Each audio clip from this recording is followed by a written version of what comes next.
We'll just jump right to questions. Thanks for coming. Front row middle, Dave. Coach, this is, of course, a big recruiting week for you guys. I've seen other programs like Alabama for official visits use more of the Saturday to Monday official visits than a Friday to Sunday. Is that something you like going Saturday? I know you guys have done it a little bit Saturday to Monday, so you can more focus on the game and then leave recruiting mostly for Sunday and Monday. Would you prefer that if you... Well, a lot of times kids can't miss school. You know, you start missing classes and all that. So we've had some conversations. We've done some of that Sunday, Monday. To be honest with you, I just listen and do what I'm supposed to do. Far left, Rob. Urban, I talked to Earl Bruce once. He said you never know what team's going to show up. Are you curious which team will show up Saturday? And do you have a good feel, or is it just you just never really know?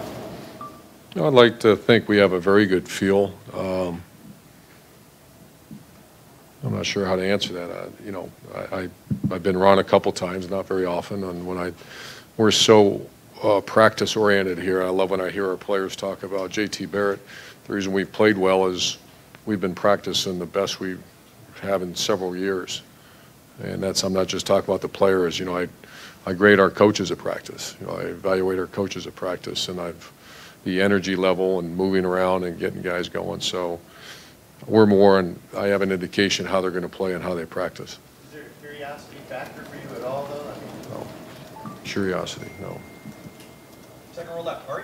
Urban, you guys have faced a lot of very good running backs during your time here at Ohio State, a few of which are starters in the NFL right now. I was wondering, when you look and see what Barkley's doing, how do you attack another team when their best players are running back? And is Barkley a different challenge than some of the guys like Melvin Gordon and Tevin Coleman that you might have faced because of what he does in the passing game and in the return game? No question. Yeah, he's the best all-purpose guy we probably faced in maybe my career. You know, he's obviously a great running back, but they do a good job using him and creating matchup issues. You know, I think back when I had Percy Harvin, we did some of that. You know, he wasn't quite his body couldn't take the pounding that a running back takes, but yeah, his threat, you can, you know, no disrespect for the great running backs, you have different ways of bottling up great running backs. Now, it's hard, especially this guy's really hard, but the fact that they motion him out and create matchup nightmares, that's what makes this guy, he's one, you know, I'd be careful to say this, but he's as good an all-purpose running back that we've seen, and that's 30 years. Second row left, Tim. Urban, against Indiana in the opener, JT had 300 yards, 3 touchdowns. Against Indiana in the opener, JT had 300 yards, 3 touchdowns, and similar numbers in recent games. What have you seen differently against like Nebraska that he wasn't doing at the beginning of the season?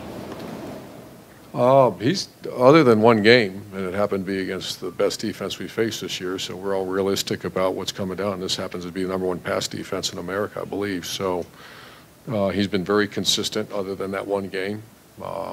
And as I've said for many, many, many years, it's the quarterback gets too much blame and too much, you know, success aimed at him when it's really because we protected much better the last few weeks. The receivers are doing an excellent job.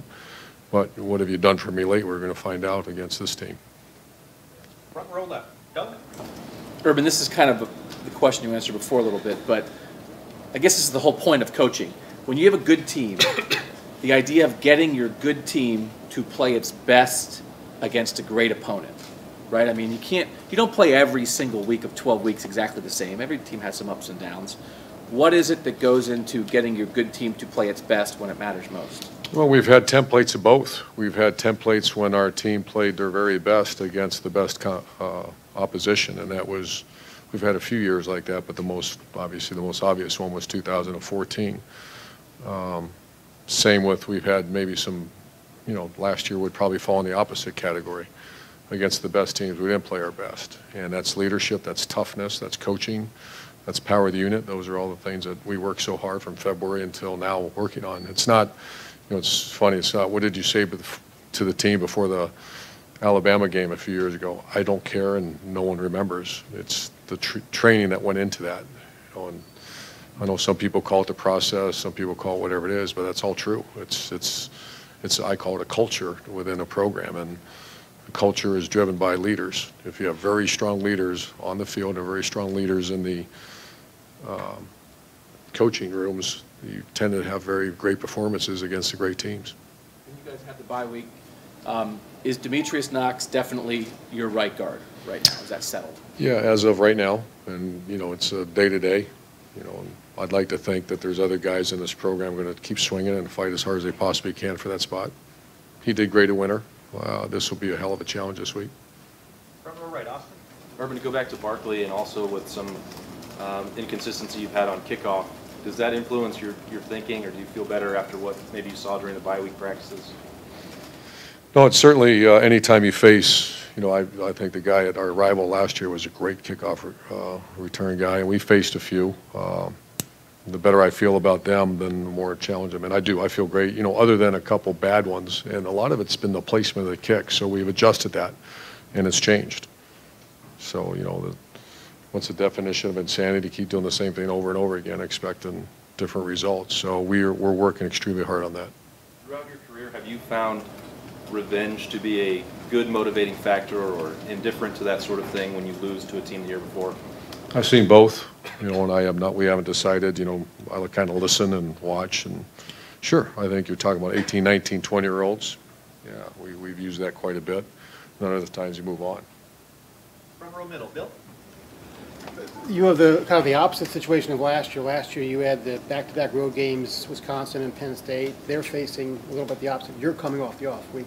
How big an advantage is that for you guys right now? How much preparation have you been able to get in? It's twofold. You know, the minute you say it's a great advantage, you don't play well. So it's what we do with it, our time. I loved what we did last week. This week remains to be determined. You know, we got to do a good job practicing the heck out of them, but yet be fresh.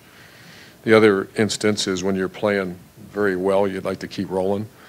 So actually on Thursday we played a game. It was in shells, but we played, you know, 55, 60 plays out here because I want to make sure we keep going in this game mode. Where did you watch the Penn State-Michigan game, and what were your impressions? I was home, and I think that we're playing a very good team. Third row left, Dan. Mike Weber, it looked like he might have injured his hand or wrist or something in the previous game. Is he all good to go? Yeah, he's good. We're just, he's wearing a little brace on it, but he's good to go. You mentioned a couple weeks ago on the radio show that Demario McCall is a guy that maybe you were still looking for a medical red shirt for. What's his status right now? It's to be determined. You know, we're not, he's available as is, and we're going to see, you know, he's not full speed.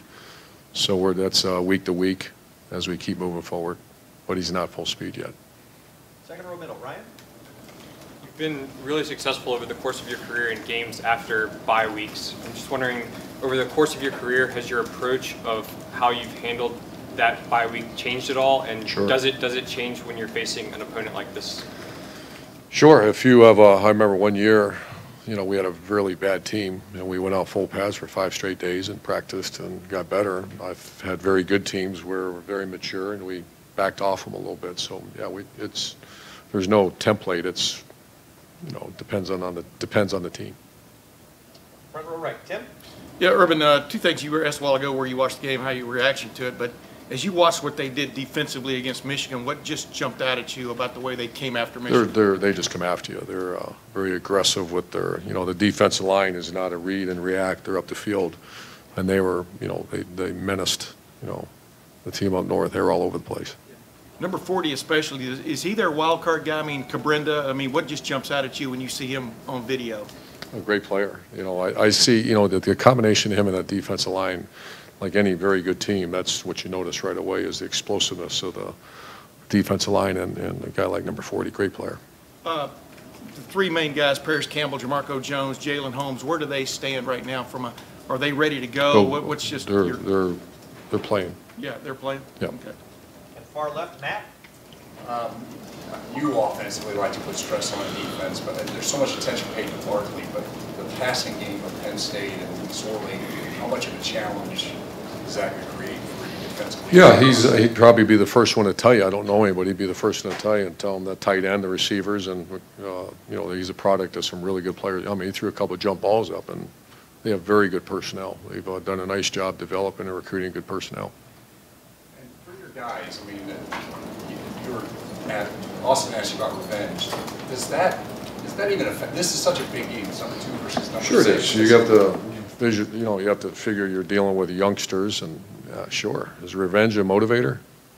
Hell yeah, it is. Now, I'm not saying this will be it, but there's times where we've used it and we look silly using it. There's other times that worked. I don't know yet. You know, that's Monday, Tuesday, Wednesday isn't about that. That's about execution of a game plan and focus. And final question, fourth row right, Jared. Urban, similar to the question Matt asked, watching them Saturday night, they really challenge linebackers, it seems, because of Gesicki as a threat. Barkley can catch the ball out of the backfield. The quarterback can run it. Can you explain a little bit of how much they stress linebackers when they try to get everybody in space and how difficult that is for defense? Well, a lot of those are run plays when you see a little bit like what we've done with JT, that the run plays and then the catchphrase is RPOs, run pass options. And the quarterback has to be a very good decision maker, yet he's got to have very good players. So this will be, you know, this is one of the top offenses in America. And what makes it so good is, first of all, you can run that offense with bad players, and so very good players and a very good scheme that puts defense in a lot of stress. Great. Coach, Thank you you. very much.